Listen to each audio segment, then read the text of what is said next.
Well, hi there. I'm a music teacher, music book author, and indie video game music composer. And today I'm going to show you how to compose music like Toby Fox, focusing specifically on the tune from Undertale called Once Upon a Time. This is going to be a highly analytical pass. We're going to do this live. This is not pre-recorded. We got the chat running. And I'll be able to answer your questions as we go through. And if you have questions about the score afterwards, leave them in the comments, and I'll use that to inform future live streams. While we work, you will see me tilt my head down like this. That's because I've got an iPad here that I'm going to be marking up as we go and serving as our whiteboard/blackboard. And when that happens, you will see the screen go like this. There we go. So that you can actually see exactly what I'm doing, even though you don't see, at least as my mother calls it, a very beautiful face. All right. We're going to get started here. We're going to have one listen through, and we're going to start with the form. And I'm going to walk you every step of the way. And look, even if you don't want to compose music like Toby Fox, even if you just want to understand everything that's going on, I'm going to break it down for you. All right, here we go. Let's listen through Once Upon a Time, and I'm going to mark down the form as we go. Let's do this.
And so it goes. All right, so we fundamentally have three sections here, and you're going to know there's a section because I put the letter F, and then I'm going to put the letter for the section. So A is the first section, B is the second section, C is the third section. And just a heads up to my editor who may edit this into something, the backup audio is now running, and also the recording of the iPad screen is now running. Yeah, we're doing this live. This is my first time doing this specific type of live stream, so yeah, anticipating a little messiness here or there as we rock, but here we go. All right, the only way you do something is to get better at it. So hopefully this can prove as an example to you that the way for you really to get better at music is not just to watch useful videos like this and read books and take courses and even work with a teacher, but it's really, you need to use it. You need to actually practice. By practice, that means composing. Okay, so we have three sections. Each section is 16 measures long. This is not out of the ordinary for a section duration. In fact, this is a fastball down the middle when it comes to section duration. Now you can see that I've split each of these sections up into 4-measure groups. Why? Because once you start thinking in terms of groups of 4 measures, your entire way of both understanding and composing music will shift. Not that we're going to have everything all the time being groups of 4 measures, but if you treat that as the general rule, you'll then be able to handle the exceptions, in my experience, a lot easier. Okay, and let's jump in and start looking at the motifs. So I know we just started with the overall form. Now we're going to zoom way in and start looking at the motifs. The motifs are going to be the smallest recognizable musical ideas, and we're going to look first at the rhythm alone. This is not a way you may have seen melody looked at before. Oftentimes people will look at melody in terms of the notes, how high, how low they are, what the names of the notes are, and we will get to that. But first, to create a compelling melody, you must have a compelling rhythm. And so to create that compelling rhythm and to understand Toby Fox's compelling rhythm, let's break down and understand the rhythm. So we can see that there's this idea of half-half whole that's happening here. Bum, bum, bum. And that half-half whole, I'm going to call that right there motif A. And it's not just going to be motif A, but it's going to be motif 1A. And why motif 1A? Well, motif 1 is because it's the first motif we hear in this soundtrack. And why A is because it's the first one in the 4-measure group. In every 4 measures, we're going to switch and go to a new motif. All right, so we have here MA1, and MA1 goes up to here. And then what do we see? If we look just at the rhythm alone and we ignore the notes entirely, we see we have a repetition of MA1 in terms of the rhythm. So we have MA1 2 times. This is your first clue for the amount of repetition that Toby Fox is going to be using throughout not just this, but the entire Undertale soundtrack. And it's not just Toby Fox, by the way. It's most video game music composers. All right, let's check out what I believe is going to be measures. Yeah, all right. Now, what do we see here? We now see a variation. We have bum, bum, bum, bum, bum, bum. We have bum, bum, bum, bum. It's a change. Instead of whole, whole, half, instead of half, half, whole, it's half, half, half, half. And in this case, what we're going to be thinking about this as is a variation of the first motif. Why a variation? You could say, well, it's radically different. In the second measure, there's 2 half notes instead of a whole note. Yeah, but the spirit is similar. You've got this ascending motion of 2 half notes and then going down to a whole note. So here we have 2 half notes ascending. Ba, ba, ba, ba, ba. And this here, we're actually going to listen to it. This may actually be an instance of M1. So I'm going to call this M1 again, but I'm going to call it M1A, and I'll put a little prime. And when I put this prime mark right here, it's like an apostrophe. That means similar, but not quite. And as I talk through this, I may actually talk myself into different answers. And now that I'm talking myself through this, I'm actually going to talk myself into calling this a motif B. Well, motif 2A. Why motif A? Because we're on a new section of 4 measures, and motif 2 because I'm calling it fundamentally different from motif 1. And now I'm going to listen to this again in the recording because I am suspicious of this actually being a half note, and it might actually be a whole note, which would give us a motif 1A.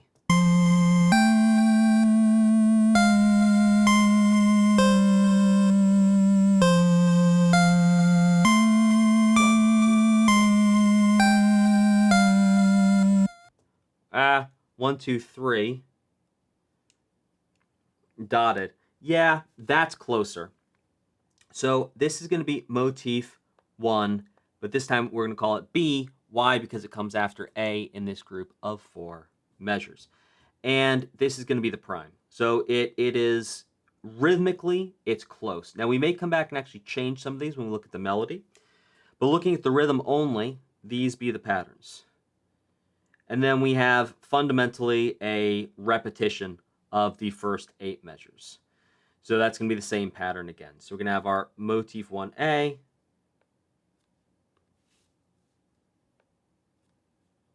This will work. There we go. And motif 1A. Yes, I like Cars the band. Yes, this is live. And yes, I can see the chat. And then we're going to call this motif 2B, which goes up to here. And motif 1A again here. Okay, now we go to the second section. So in the second section, we're going to keep our motif numbers to show the order that the motifs happen in. But again, it's a new group of 4 measures. We're going to start back at A. So, ba ba da da da da da, ba ba ba da da. All right, this is interesting because we have this similar idea here, which is from here to here, which is going to be from beats 1 through 3. We've got fundamentally the same idea, which is a dotted quarter note, then to some attack landing on beat 3. That's the same in both. Now, before I start labeling, I'm also going to look at the next one. Same idea here. Starts off, and then fundamentally different here. So there's a couple ways we could slice this, and just a quick note is that whenever we're looking at this idea of motifs, and you'll see me talk about phrases and subphrases in a moment here, these are imperfect ways of breaking down the music. They're not logically watertight. You can come back and look at it from a different perspective and have an equally correct answer a lot of the time. But it's not about having a correct answer here. What it's about is it's about breaking the music down in a way that you'll actually be able to understand all the music relative to itself and have a language to describe it, because there's 3 steps to being able to really crush creating music and almost anything else, not just music. It's you can spot the patterns, then you can use the patterns, and then you create your own patterns. So all we're looking to do here is spot the patterns, and then you can use that to use the patterns once you spotted them. All right, let's jump back in. So already I'm seeing a 3-to-1 pattern here in terms of the start, and looking at the, yeah. So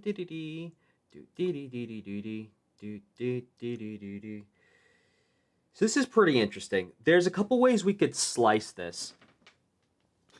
And the first way we could slice this is to think about, we just thought about these motifs as being 2 measures long.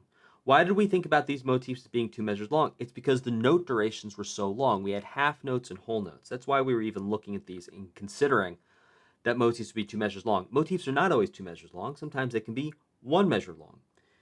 And considering the differences that we have here,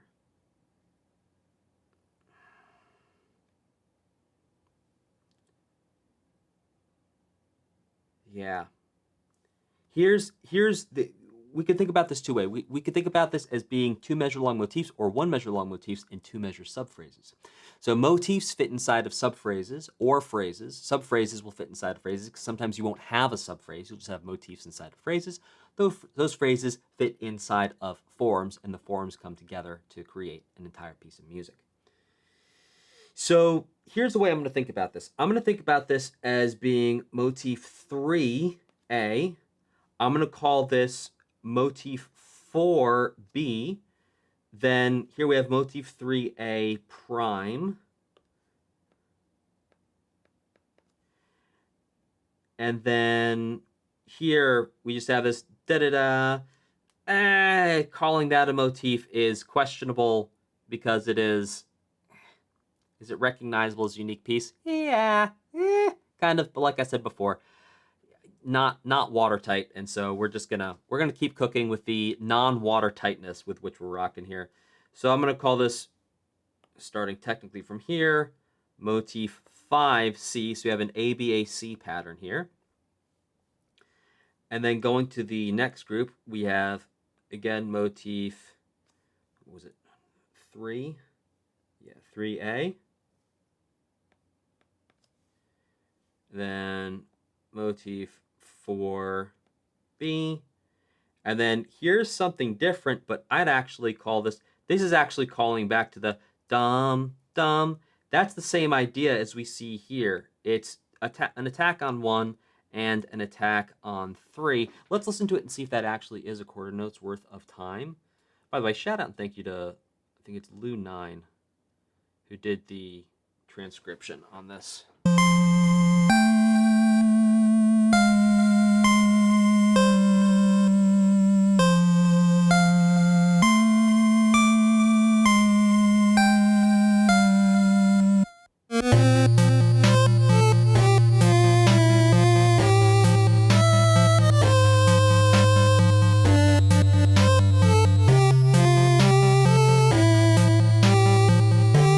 Yeah, all right. Technically, I'll rock with those being quarter notes. With the delay on them and everything, they kind of feel like half notes, but that's neither here nor there. All right, so we'll call this motif 6C, and then I'm calling this basically the same thing as this in terms of the rhythm. You can say, yeah, well, short, not short, in terms of the sound of the first.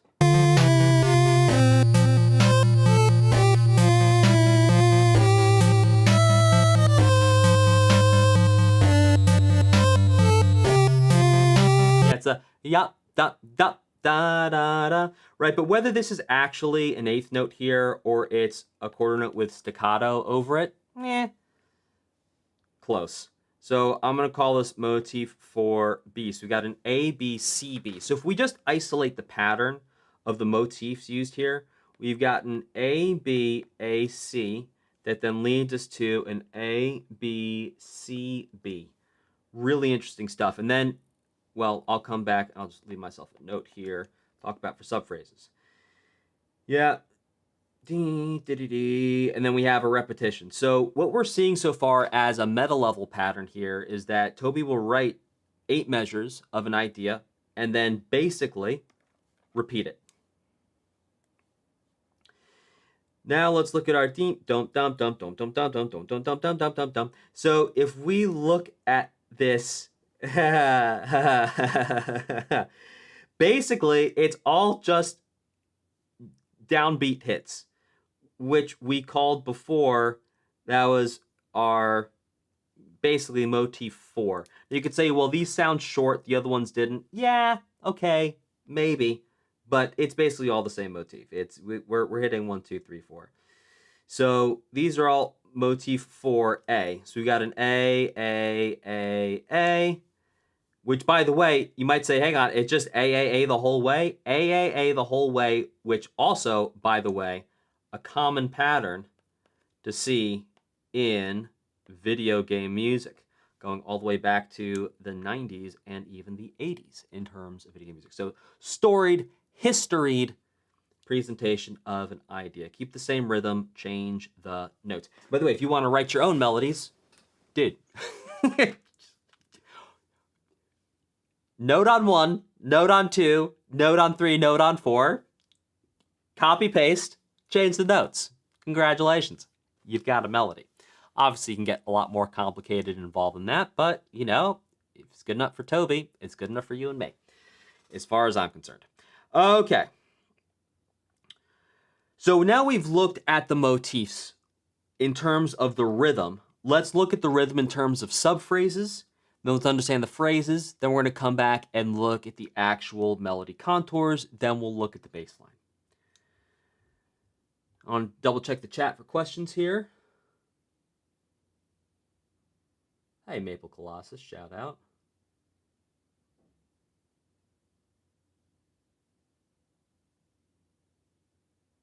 Okay, I don't see any questions yet.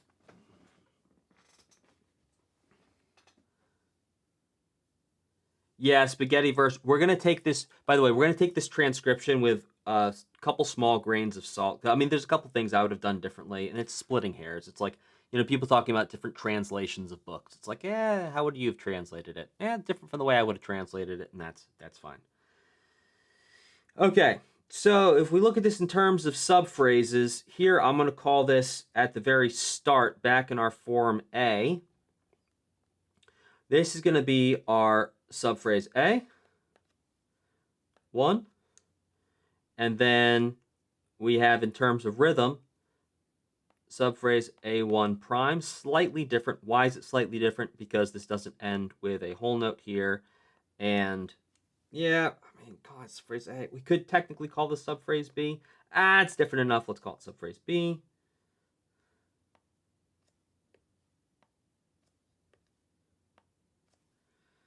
And then we've got subphrase A1 again, and then subphrase B2. Yep, B2. So in terms of the subphrases, we got an A, B, A, B pattern at the subphrase level. And if you're saying, what does this have to do with me composing music? Well, if you understand the patterns that Toby's working in, then I show you the notes. You can then take these patterns, like you can create a piece of music right now that has an MA1, then MA1, then an MA2, then a MB1 pattern, and you just have, you do any idea here, repeat that idea, do a new idea here, and then bring back the first idea here with a little bit of a variation. That's all you do. Like, if you do that, you've now used the framework that Toby used to compose for yourself and with your own ideas critically. Like, I remember I talked to a gentleman, this was a couple months ago, and he was talking about coming to hang out in, oops, wrong pedal. He was talking to me about coming to hang out in one of my coaching programs. And he was like, well, I want to make music that sounds like Toby Fox. And I was like, okay, well, we already have one Toby Fox. We don't need a second one. And it's one thing to create remixes, right? But it's like Toby Fox has this unique voice. And the world needs your unique voice. So I'm showing you how to do this with Toby Fox's, but don't just copy Toby. Do you. Create your own thing. Have your own voice. You have your own story to tell. And the world wants to hear your story. And it might not be the whole world, but it's going to be some of the world. Right? You will find your people. You create the music that's in your heart, and people will find you, and you will find them. And there's other tactics you can do, and you can send people to playlists and, buy Google ads and whatnot. But that's a story for another time. Make your music. Anyway, off my soapbox, back to the analysis. All right, so this is our, just in terms of rhythm, here's our form A. Now our form B, let's look at it. We have what I'm going to call, this is going to be subphrase A. This is going to be a new subphrase, so 3. And we start the A count for subphrases anew, like we go back to A in every form. So now we're in form B, so we're back to A, the A count. Yeah, this starts the same way. It doesn't end the same way, but it's still similar enough. I'm going to call this subphrase A3 prime. And then we're back to subphrase A3. And then, yeah, here's our subphrase B4. So we have an S, A, S, A, S, A, S, B pattern at the level of the subphrases, which gets us our beautiful 3-to-1 pattern that we see across pop music, video game music, rock music, metal music, you name the genre, you're going to find this. So basically, you're going to repeat something 3 times and then have something different at the end. A fantastic pattern you will see almost everywhere and almost anywhere as well. Okay, let's look at the, we know what the subphrase patterns here is going to be. This is like, by the way, if you want to know where megalovania comes from, it's this. We have this descending bass line that's showing up in the melody, but we'll get there. That's actually ascending here, but that's neither here nor there. We'll get there.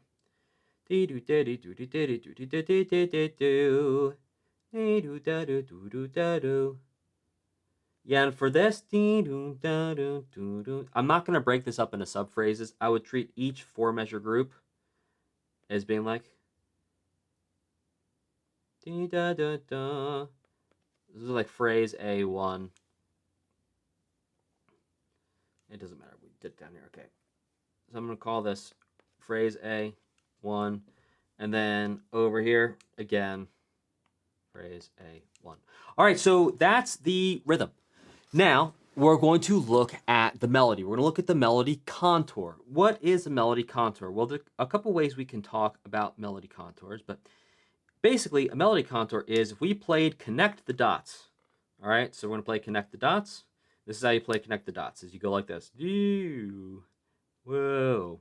And so this line that I'm creating here, this is the contour or the shape of the melody. We can see here, different melody contour. All right, so this is more of an arch over melody contour, whereas this is, it's a bit of a arch up here and then an arch down here that are 2-measure arches. And then here, we got that arch, and then we got the big arch, which, by the way, makes a contrast, right? And one of the keys of composing music is to create contrast. We're always walking the line between repetition and contrast. How much repetition you can have, how much contrast you can have, and what's the result of that going to be. And so you can see at the level of the, you know what's interesting? He actually does it.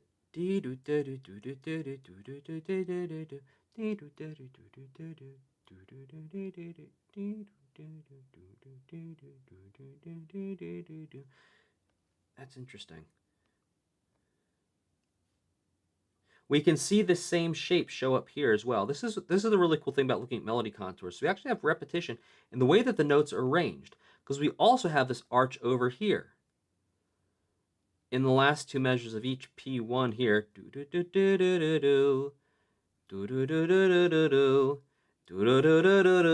but in this case it's two measures, whereas up here it's basically it's a four measure, right? We got, what do we have here?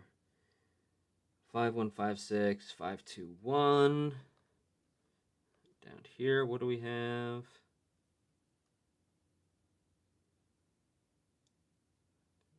Yeah, 1 5. Yeah, different, but still similar in terms of shapes. We're actually looking at the shape of the melody. Type a 2 in the chat if this is useful so far. Type a 2 if you're finding this useful.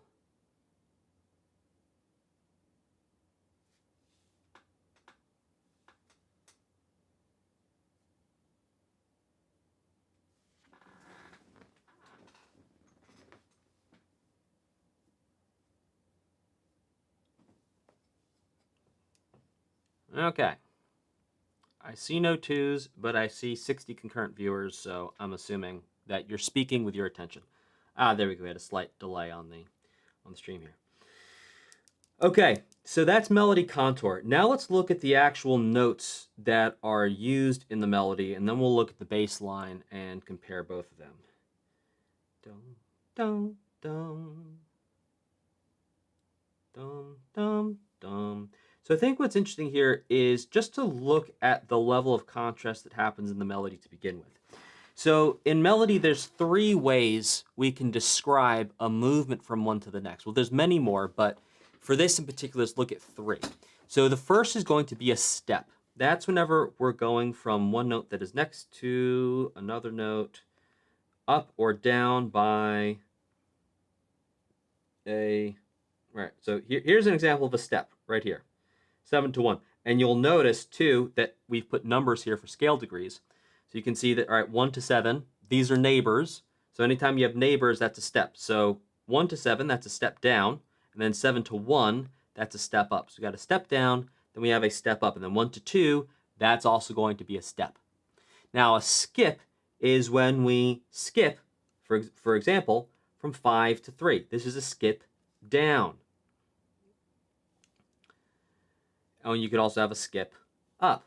And then anything that's more than a skip, we're going to call it a leap.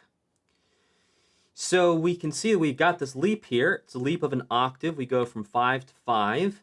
And then this is no skip. This is a leap down. So leap, leap, leap, leap, leap.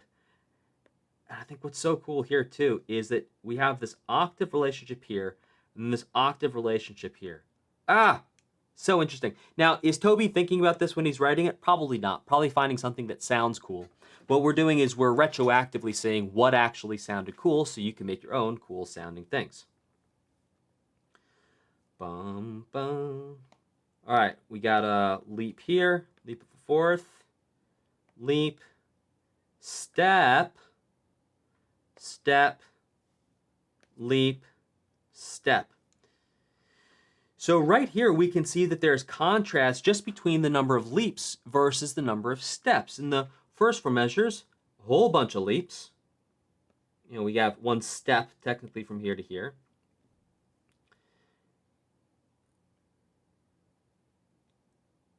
And then here we've got leap, leap, step, leap, leap, step. Which is kind of cool, because here it's leap, leap, step, leap, leap. Oh, this is actually kind of cool. We've got this LLS pattern. We got leap, leap, step. So leap, leap, step, step here, leap, leap, and then not a step to the next one. Then we got leap, leap, step, and then step, leap, step. So we have 3 times in a row. We talked about that 3-to-1 ratio. we have a 3-to-1 ratio of leap, leap, step. And then at the end here, it's going to be a step leap. That's pretty cool. Talk about contrast.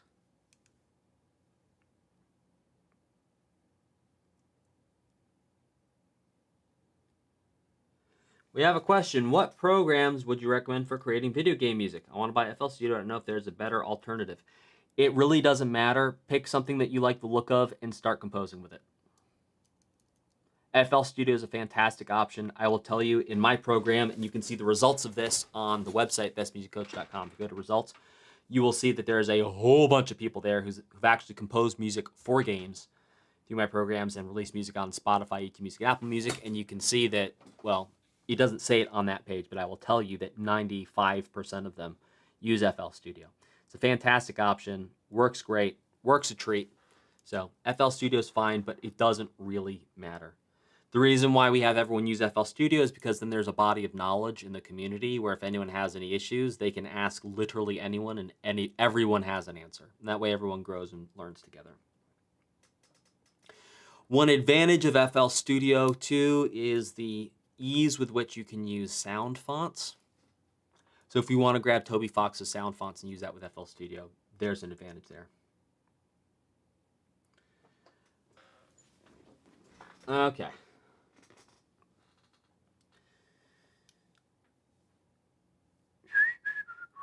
All right, let's look at melody contour. That's the melody contour for the first section, form A. Let's look at melody contour here in form B.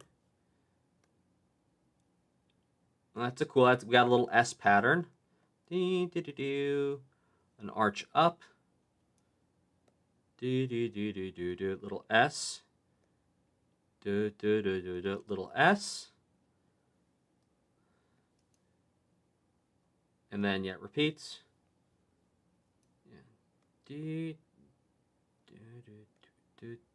That's interesting. It's like it's an S, it's an arch, and then a long arch. And then it just repeats. All right, let's look at the actual melody notes that are used now. Going back to F, A.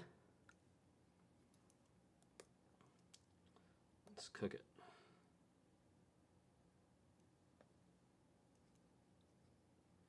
So 5-5-2, bum, beam, bum, bum, beam, bum, and then we have one here. So we're gonna think about looking at this melody, especially because there's no harmony underneath this melody. There's a harmony implied with the bass line, but there's, you know, no stack of notes underneath this. The way we're gonna think about this melody is we have home tones and adventure tones. So home tones are going to be your 1, 3, and 5. Scale degree 1, 3, 5. We know there's scale degrees. We put the little carré above it. And then we have adventure tones, which are going to be 2, 4, 6, and 7. And this is not always, but at a fundamental level from a melodic perspective, 1, 3, and 5 is going to equal stability and resolution. And then 2, 4, 6, and 7 is going to be tension and instability. And so you'll see contrast is going to get created between home tones and adventure tones. And that's going to be one of the things that leads to the overall contrast of the melody. All right, so we've got, technically speaking, 5 can go both ways too, because 5, scale degree 5, is the dominant. So this bum, bum, bum. This 2 is tension. Bum, then resolution, bum, bum. This 5 for me is tension here. Why? Because for me right here, and we also can look at the bass here, the bass has an A. Yeah, we got an A over a D. So this A and D together, that's like a power chord of the 5. It's like a 5-5. Yes, with the A in the root, but hey, we're looking here. So I'm actually going to call this tension here, bum, bum, bum, because 5 can go either way. Then we have bum, bum, bum, bum, bum, bum, bum. And so this, you can see this whole phrase truly does resolve back to the one. It resolves to resolution. 1, 3, 5 being our home tones being resolutions. You can see Toby Fox is actually resolving home. Bum, bum, bum, bum, bum. Bum, bum, bum, bum. So it's like a little adventure tone here. Adventure tone, bum, bum. And then that repeats exactly in the next 4 measures. So we can see that there's this movement of like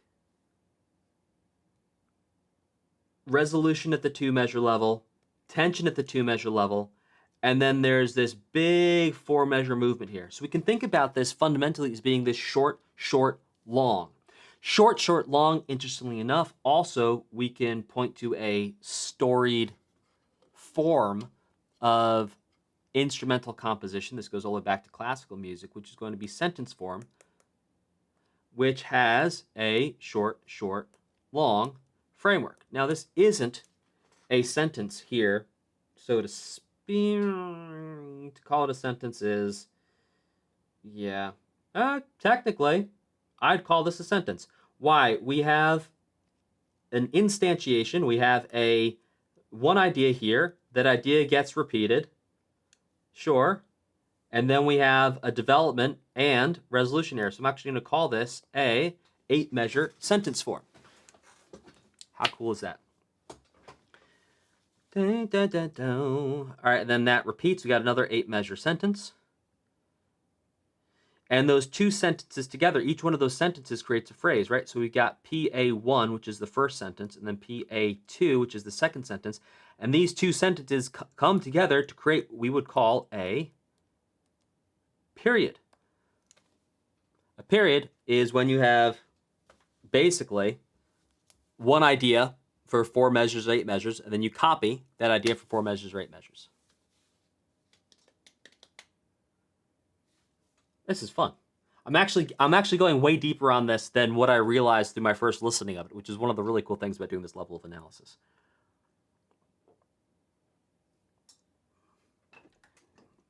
And if you're just joining us, please feel free to put your questions about the music in the chat. Super happy to answer it. All right, looking at Form B.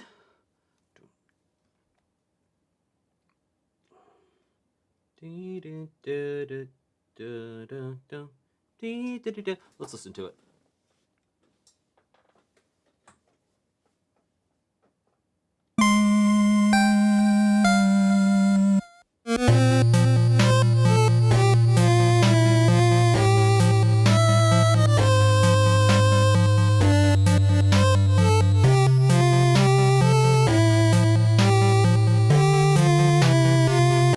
All right, so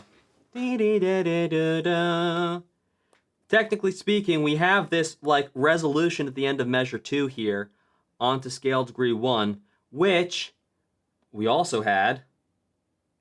This was right after measure 2, but it's like a halfway resolution point. So there's like a halfway resolution point in terms of the melody. And again, landing on 5 as being this tension. Then we have help. Oh, PDF just crashed. That's okay.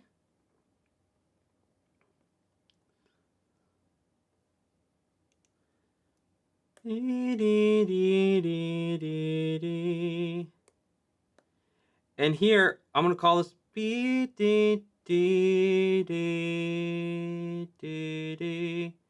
This is like light resolution because it's landing on 3, home tone 3 instead of home tone 1.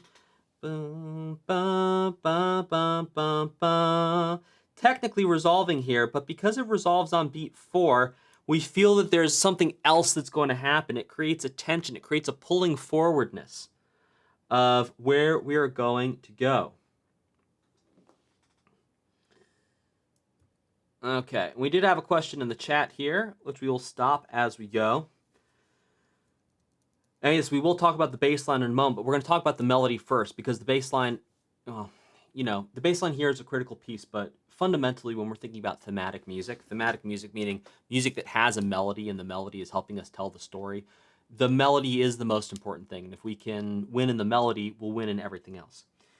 So Vina Tha09 says, how do I even get into music theory? Well, you got to start with the basics.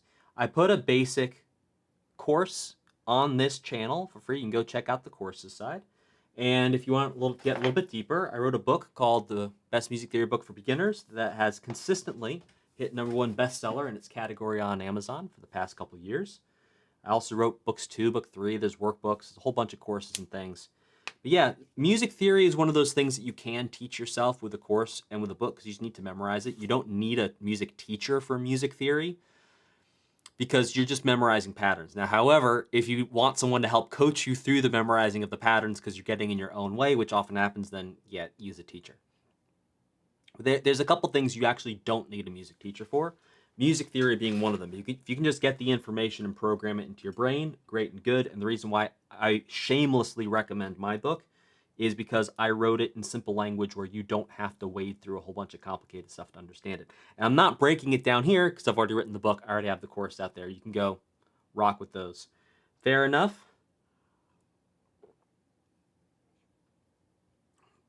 Oh. Chur says, do you think this stream format would be better with a MIDI file open in the DAW to isolate the instruments? Just an annotated staff of the music on the screen gets complicated to follow. Well, that's a fantastic idea. We'll look at that for the next stream. How about them apples? Or some hybrid between. All right. Let's keep going. So, yeah.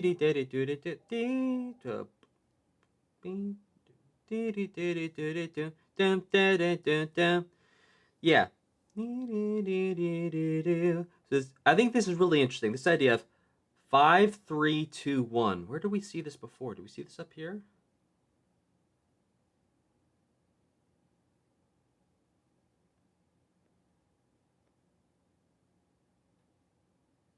No, we saw 5, 2, 1. But still, it's this idea of this descending gesture.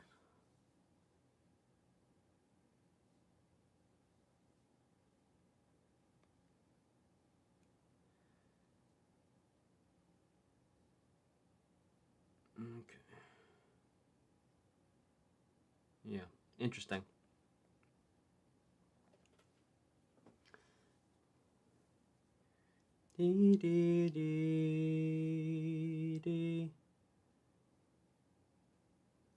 And again, here, just this idea of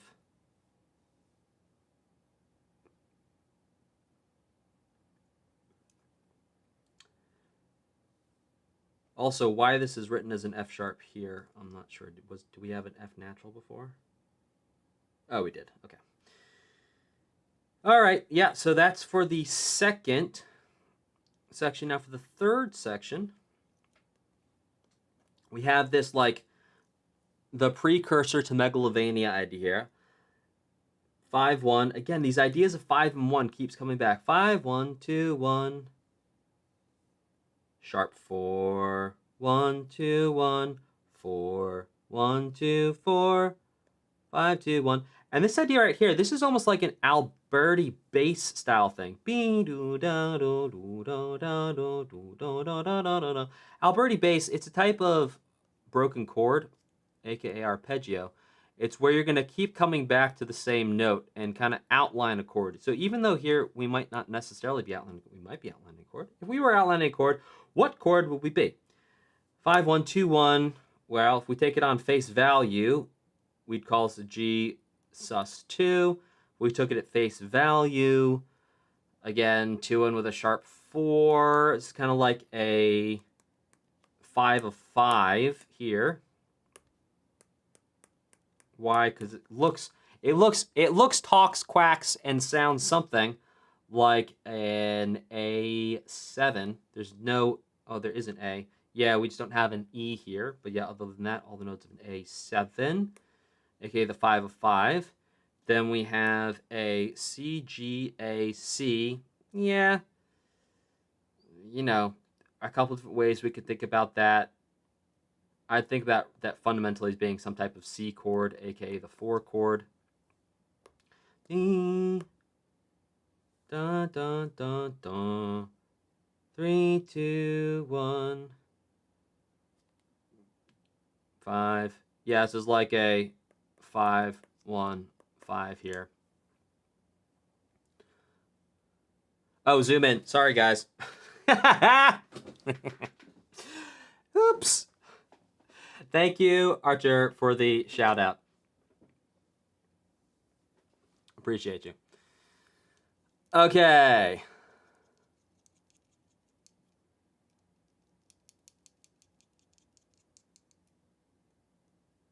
Good. Yeah, and then that just repeats. So interesting things to note in terms of the melody. Yeah, it's the borrowed notes here, like bringing the C sharp in versus the C. And you might say, well, hang on a second. You know, in Megalovania, there is no sharp 4. No, there isn't, but there's the idea of this descending bass line. And so if we pop this down an octave, we have basically a D 5. Then we have a C sharp 5 to a C natural 5. And it's that chromatic descent that I would argue to a degree is emblematic of, well, it's not, yeah, it's not a purely chromatic descent in terms of Megalovania, right? It does a D, C, B, B flat type of a thing. So we're skipping one chromaticism here, but this is chromatic. So there you go. All right, let's take a peekaboo at the bass line relative to the melody.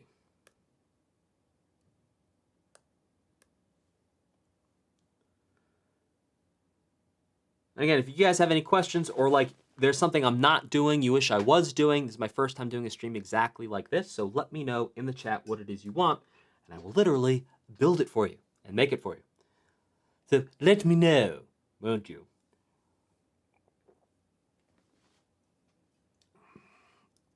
All right, let's take a peek at this here bass line. 1, 3, interesting, flat 3. Oh, I just wrote a B instead of 3.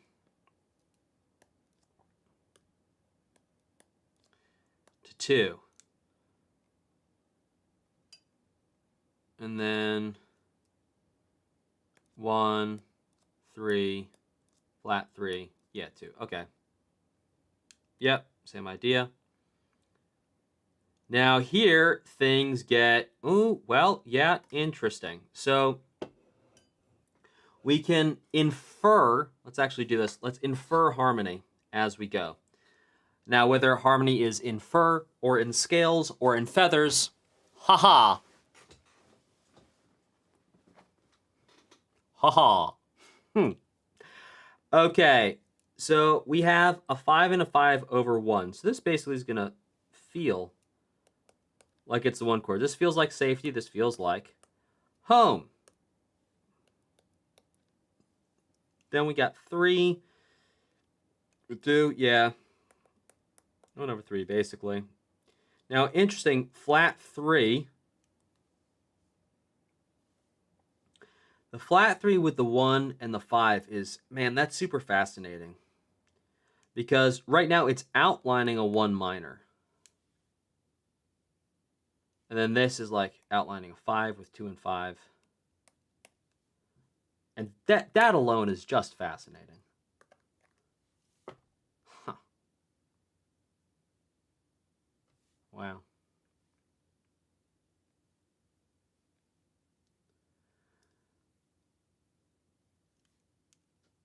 Okay. And then here, yeah, 5 to 1. Again, we can infer the 1 here.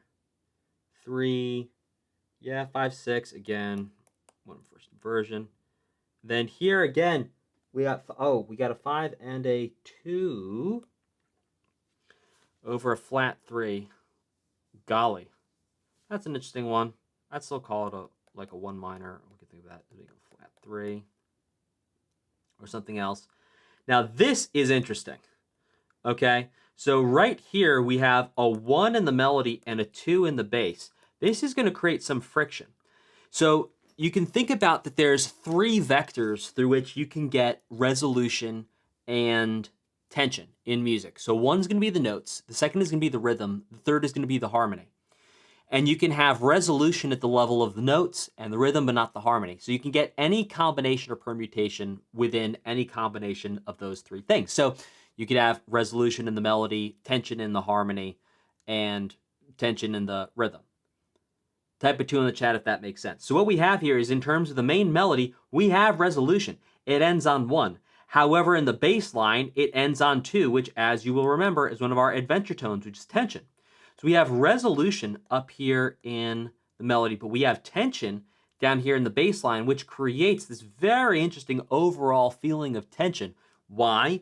Because the bass is the most powerful note. It gives context to all the notes above it. A quirk of biology, perhaps, but that's the way that your ears are going to work.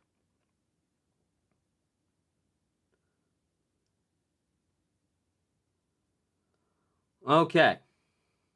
Now, if you want to compose your own music, I actually made something for you. It's called the Video Game Music Composer Roadmap, and there's 6 levels to it.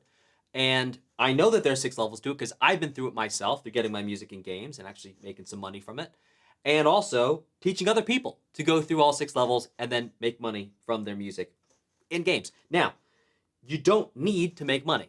To be clear, that's an optional last step. You can just, make great music and share it with the world and not think about the money at all. I always want to emphasize that.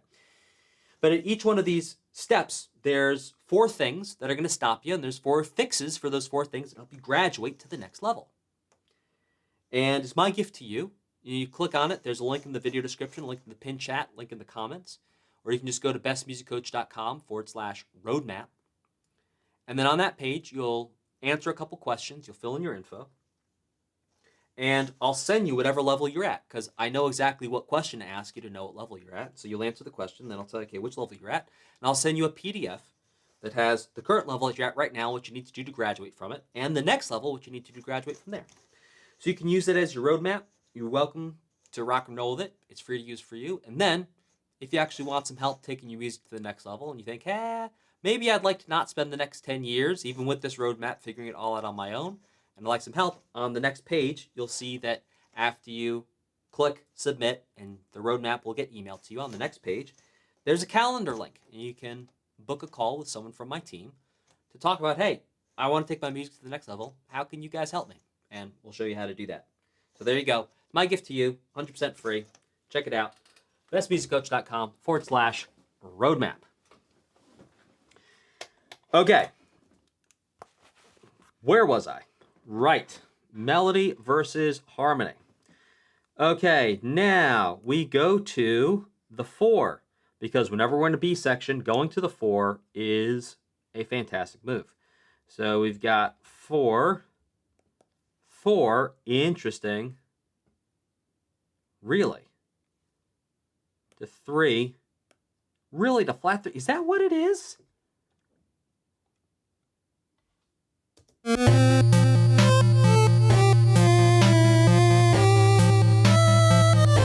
Oh, it is. Oh, that's so cool. And then we have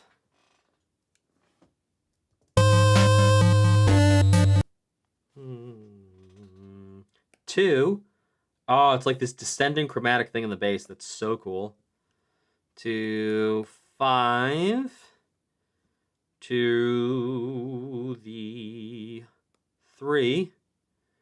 Oh, and then a speeding up of the harmonic rhythm here with ice 6 to 5. Interesting. Is it the same the next time? Yes, it's the same the next time. Okay, so first of all, a couple interesting things here, and I'm kind of merging 2 steps into one, which is us looking at the bass, and then it's also talking about the harmony. Yeah, okay.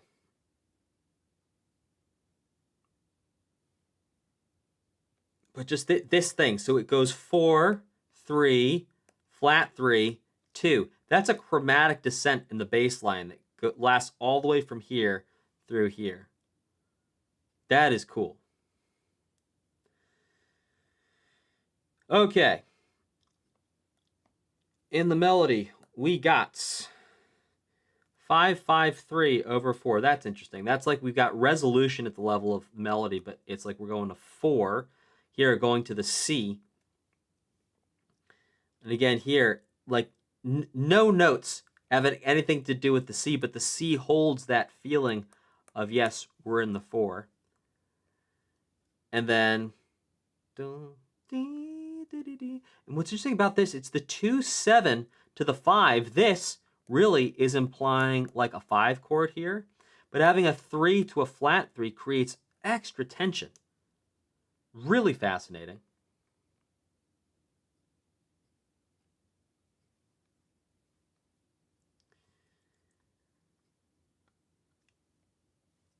Oh, and I didn't even look at the middle part here. Oops. Square wave. Okay, we got C. Oh, well, yeah, well, there you go. So we've got C, G, A, G. So, yeah, basically, you could say, well, there's an A, so surely this is an A minor. No, it's a C major. That's just a scale degree 6, having fun. C, G, A, G, again. Yeah, C, G, A, G. Then we have G, G, A, G. Interesting. G, G, A, G. Which then reaffirms the idea here that we have the 1 over the 3. But again, the melody is really sitting over the 5. It's like so cool. And then, oh, sorry, no, this is bass clef, excuse me. So we got 3, 3. Yeah. No, 3, 1, 2, 1. Bro. We got 3, 1, 2, 1. 3, 1, 2, 1. Okay, great. I'm glad we had this conversation. Did I just do everything wrong before? No, I did everything right before. Okay. Yeah, 3, 1, 2, 1. So again, yeah, this really feels like the 1 still. And then we have flat 3, 1, 2, 1. So this really, again, it's implying this 1 minor, but with this feeling like we're over the 5. And also this flat 7 here, scale degree flat 7, reaffirming and pushing forward this feeling of being over the minor 3.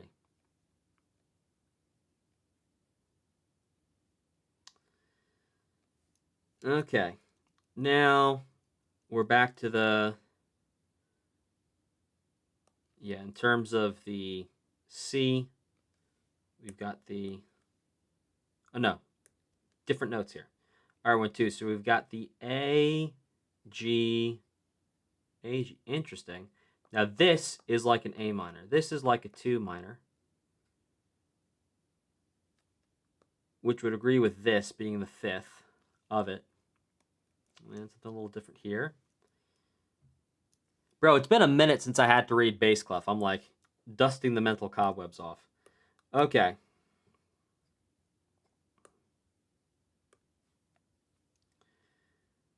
And D, G, A, G, D, G, A, G.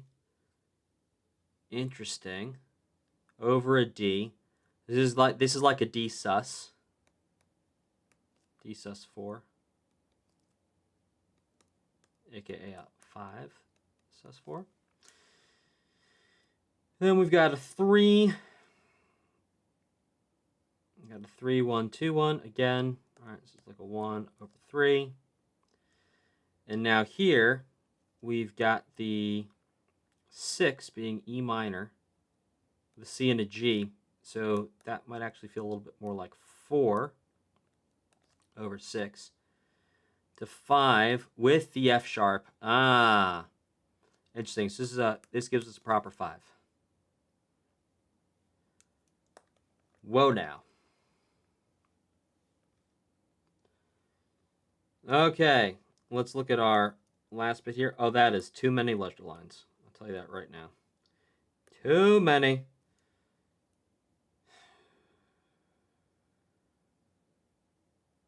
All right, that's a G, isn't that? That's going to be a... Let's just listen to it. That's too high.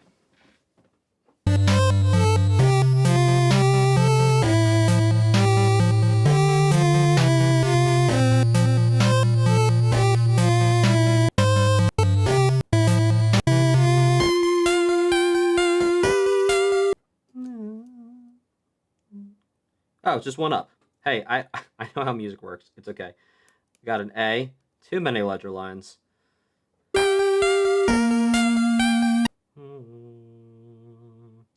going to be a C. Back to our G. Yeah, and again, remember I talked about the 5 of 5 here? This is further reaffirmed by having an A in a bass. So basically we've got a 1 to a 5 of 5 to a 4 to a 1. I see you driving around town with the girl I love, and I'm like, forget you. Same chord progression. Okay. And then it repeats. Cool. So we could talk about the way that the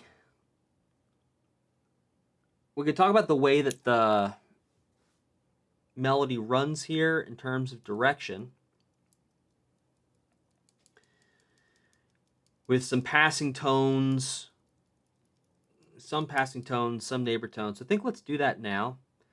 And guys, I'm getting what I believe is near to the end of this breakdown here, but I might not be. If you have questions, put your questions about the music in the chat, and I'm very happy to answer them.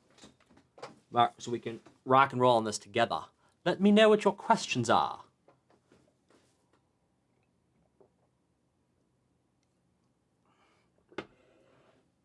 Oh, one question is, if you're wondering what this system is with the MA1s and the SA1s and the FA1s,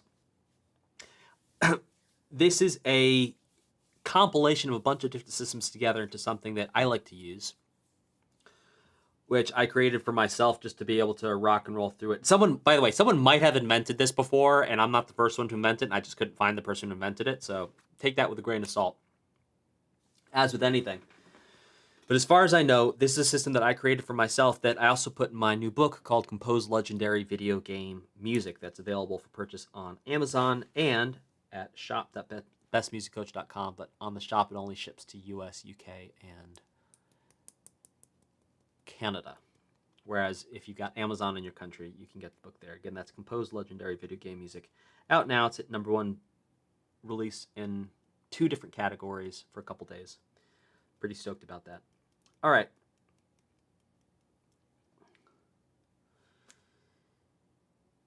Okay, leap, leap, leap. Oh, leap, leap, leap. Leap, leap, leap. Leapin', leap, leap. Leapin', leap, leap.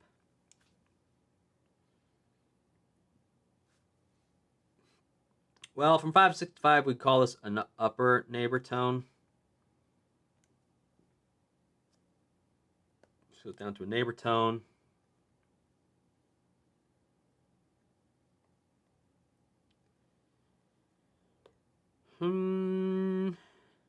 Yeah, leap, leap. Okay, here's a passing tone. So 2, 1, 7.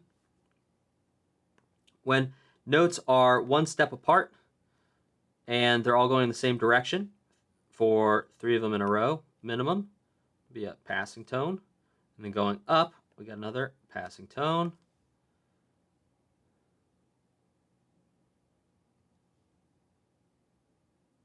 Yeah, close.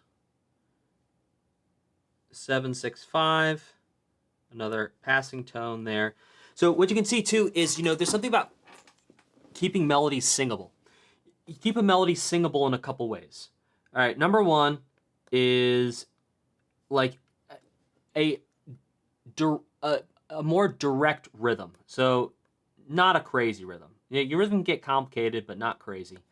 Crazy would be, dotted 16th notes and 32nd notes and, crazy rests and just a bunch of weird things. You find some people will sing it, but it's not generally singable. Number 2 is you're going to keep the notes relatively close together, which is going to be more steps, more skips, and fewer leaps. With an A. And if you do both of those, you're going to have a generally singable melody. So you can see if this melody is generally singable. How do we know? Because there's a lot of skips. There are a lot of leaps here, but you can still sing it. It makes it less easy to sing. And yeah, if you look at something like Fourth Sanctuary, right, less singable melody. Also, if you want to watch me sweat bullets trying to figure out the time signature on that one, I did a live stream for that a couple days ago.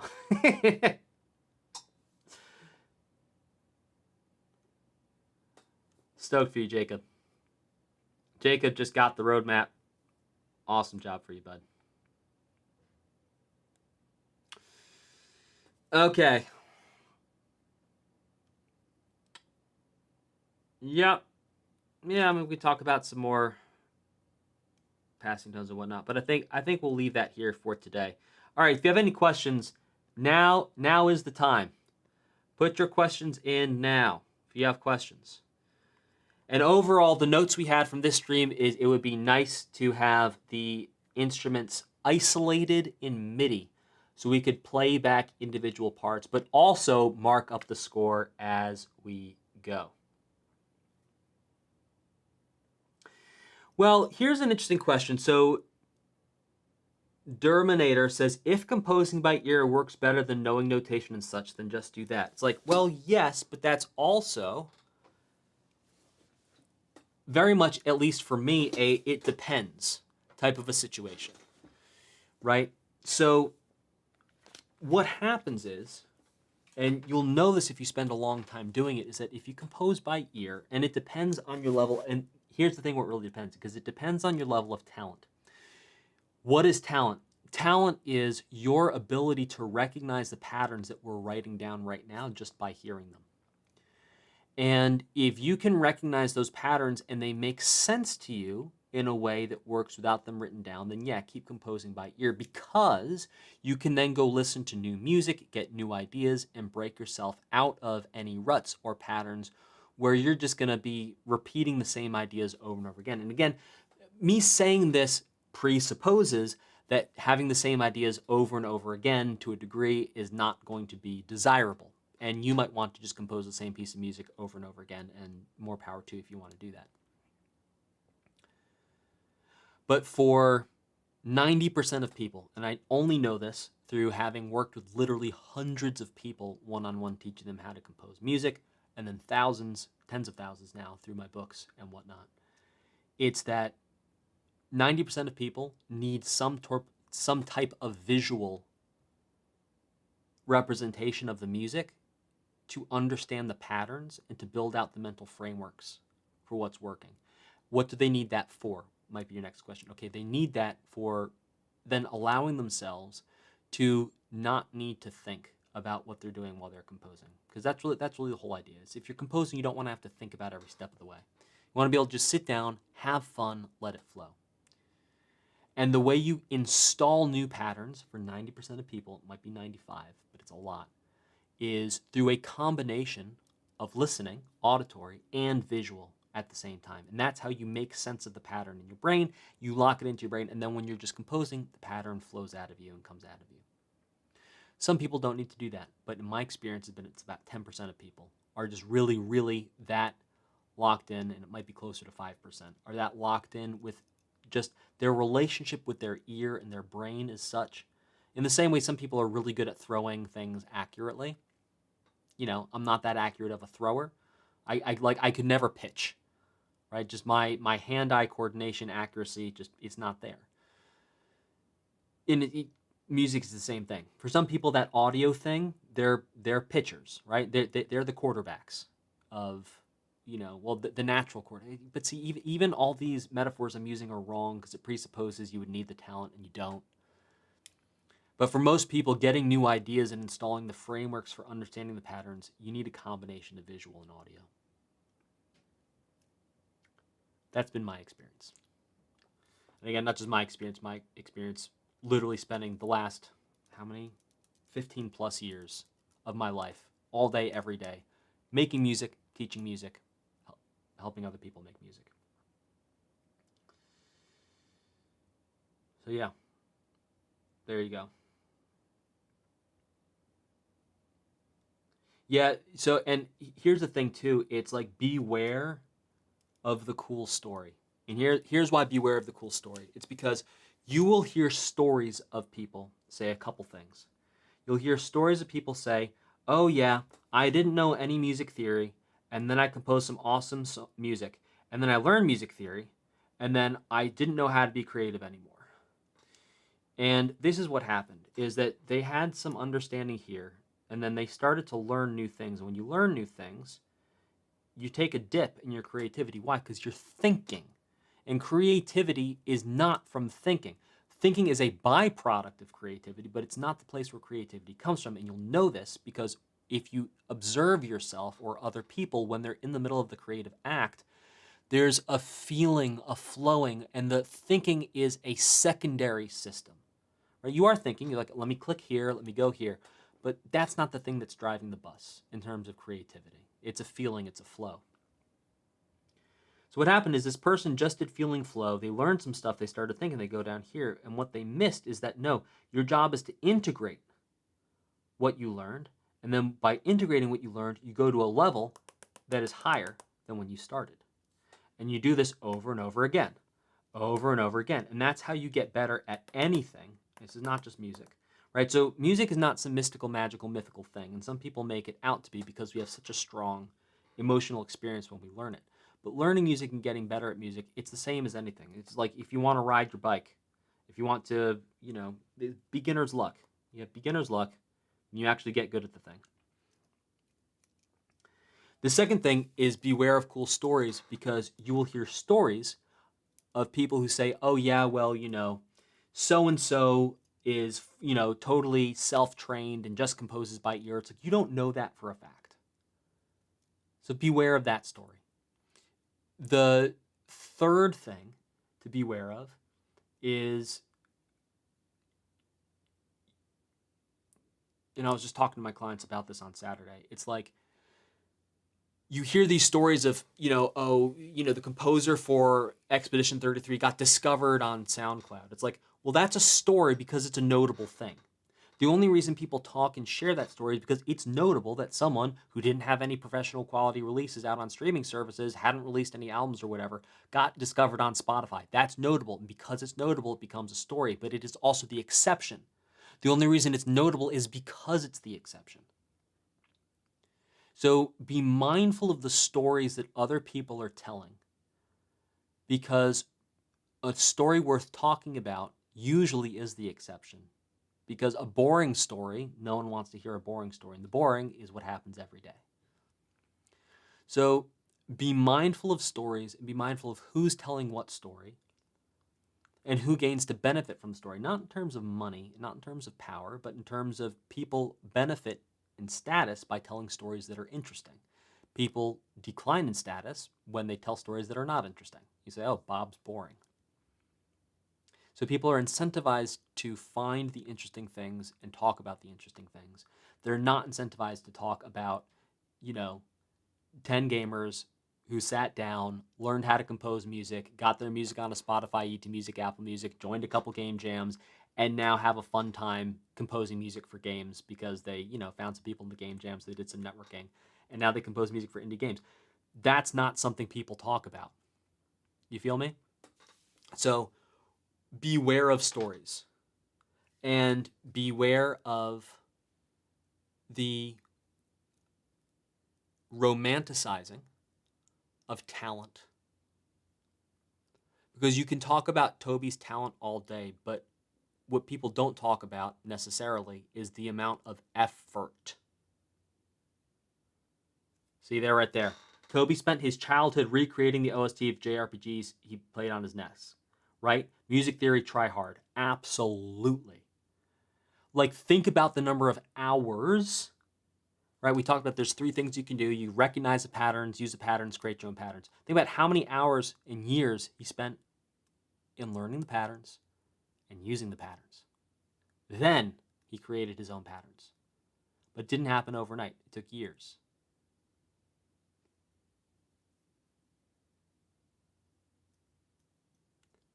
There you go.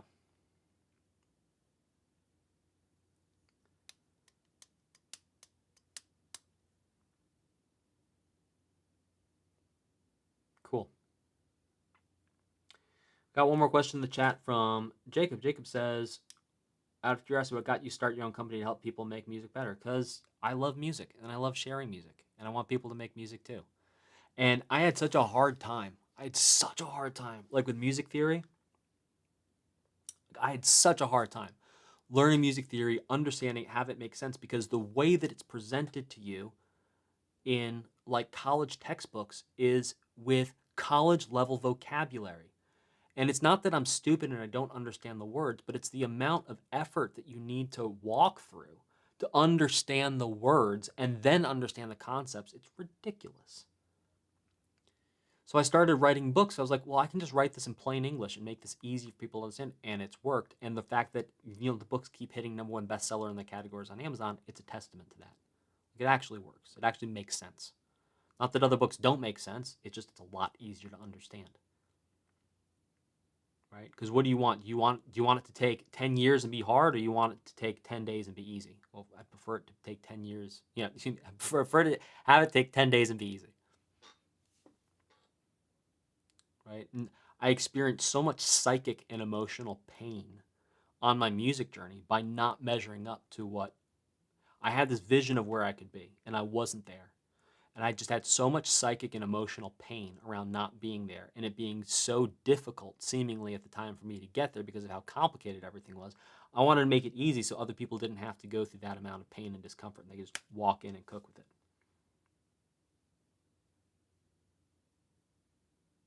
Cool. All right, team. I think we did it. This is our first ever Compose Like Toby Fox stream. We'll see how this one does after the stream, and if it does well, we'll do some more. So there we go. I think we did it. Grab your composer roadmap, bestmusiccoach.com/roadmap. It's totally free. It's my gift to you. And again, if you want my help actually walking through these levels and creating your own music, I've done it a ton of times. You can see the results on my website, bestmusiccoach.com/results. Tons of composers, create tons of music, get their music into games, help them do it. Even if you don't want to get your music into games, you just want to compose music, come hang out. All right, team. We did it. Peace out, Cub Scouts. I will see you in the next one. Oh, I'm seeing the playback. That glare on that board is brutal, huh? Anyway. All right. Bye.